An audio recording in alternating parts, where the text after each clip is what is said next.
Here's the uncomfortable truth. A lot of successful people are unable to tell the difference between pressure and purpose.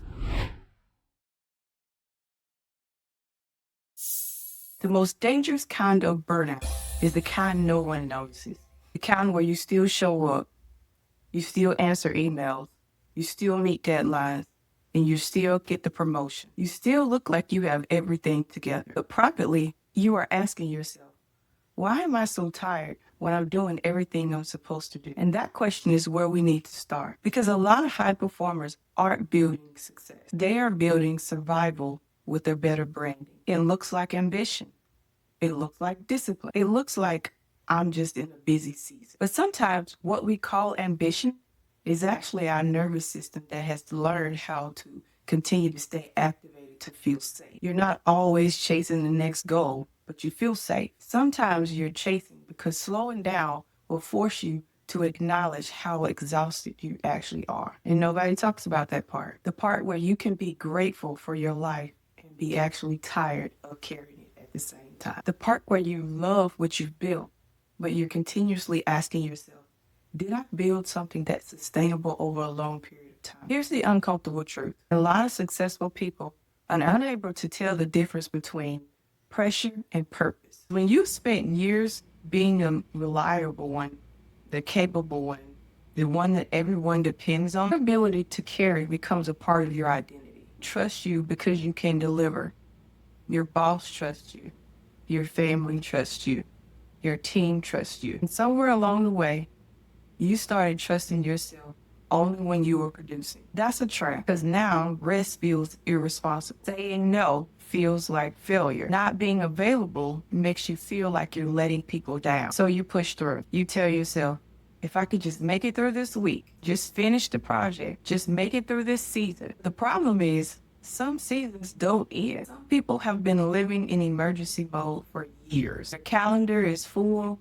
Their resume is impressive. Their accomplishments are real, but internally, they are running on fumes. And this is where high performers get stuck because your strength can become your struggle. Commitment becomes over. Your responsibility becomes carrying everything. Your excellence becomes perfectionism. The same qualities that help you succeed can quietly become the thing that's draining. And nobody celebrates that part. Nobody sees the nights that you are so tired that you quietly sit in the dark because you're too drained to tell people how tired you really are. Nobody sees you staring at your calendar and asking yourself, how am I going to get all of this done? Because from the outside, you look like you're winning.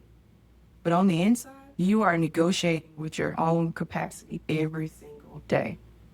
And eventually, something has to change. This is where we need to have a real conversation because survival mode doesn't always feel like survival. Sometimes it feels like being responsible. Sometimes it feels like being the person that everybody can count on. Sometimes it feels like being the strong. That's why it's so hard to recognize. Because the same behaviors that help you survive one season can very well become the behaviors that keep you trapped in the next. You start normalizing things that were never meant to be normal. Waking up already overwhelmed, looking at your calendar and immediately feeling the pressure, feeling guilty when you rest, saying yes before you even think about it, being physically present but mentally somewhere else. And maybe the hardest one, you don't even know what you enjoy anymore. You know what needs to get done.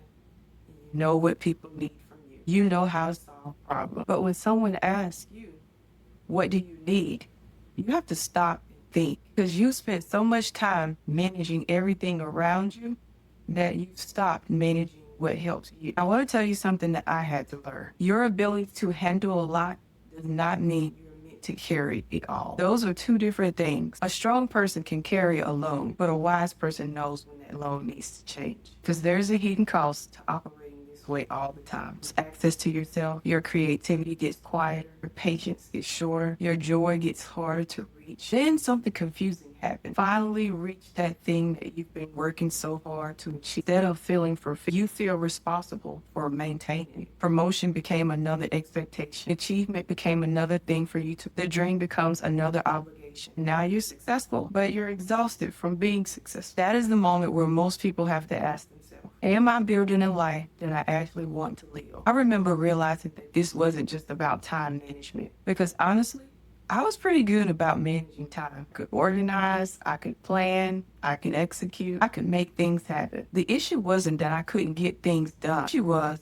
I didn't always know when getting things done was costing me too much. There was a time where I looked at everything I had accomplished, and instead of what's next, I started asking, who am I becoming while I'm building this? That question changes everything because achievement is not the only measurement. You have to measure the condition of the person achieving, because what is the point in building a life that you have to escape from? So the shift happened when I stopped thinking about success as an output and I started thinking about success as a system, because sustainable success is not about doing it. It's about building differently. Survival success and how much can I endure? Sustainable success and what structure allows me to thrive? Those are completely different questions. One keeps you in reaction, the other puts you back in leadership. And this is the framework that I want you to think about. Your capacity has three parts: awareness, alignment, and architecture. First, awareness. You cannot manage what you refuse to acknowledge. You have to become honest with what is draining you, not just your schedule, your energy, your emotional bandwidth, your mental space. Some things take an hour, but leave you depleted for 2 days. Some things require effort,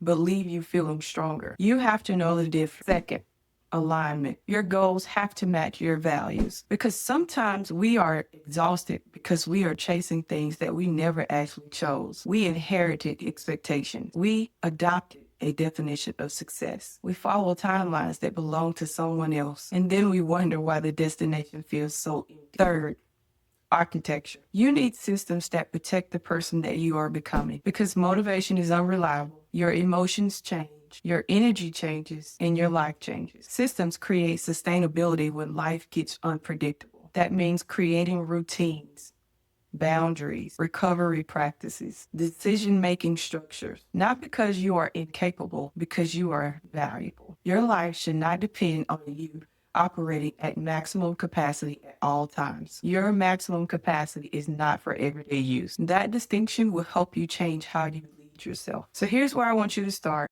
Not with a dramatic life overhaul, not with trying to become a completely different person overnight. Start with awareness. Ask yourself 3 questions. Number 1, what am I doing because it matters? And what am I doing because I'm afraid to disappoint people? Because those 2 things can look identical from the outside, but they create different lives. Number 2, where am I relying on pressure instead of structure? Because pressure can get you through a moment, but structure can carry you through a lifetime. And number 3, what would change if I believed my capacity deserved protection? Not just my goals, not just my career, not just my responsibility, my capacity. Because the next level of leadership is not just about leading others. It's about learning how to lead yourself. You don't need to prove that you can survive everything. You've already shown that. The next question is, can you build something that will allow you to remain whole? Because you were never meant to spend your entire life trying to recover from the life you've built. You deserve success that feels like yours. Success that leaves room for peace, for connection, for joy. So audit the pressure, reevaluate the pace, protect your capacity, and stop confusing exhaustion with achievement. Because your life deserves more than just survival mode. It deserves your presence. If this conversation helped you today, subscribe and join me in the comments. Tell me, what is one thing that you are ready to stop carrying? Until next time, protect your peace, honor your capacity, and give yourself permission to be human.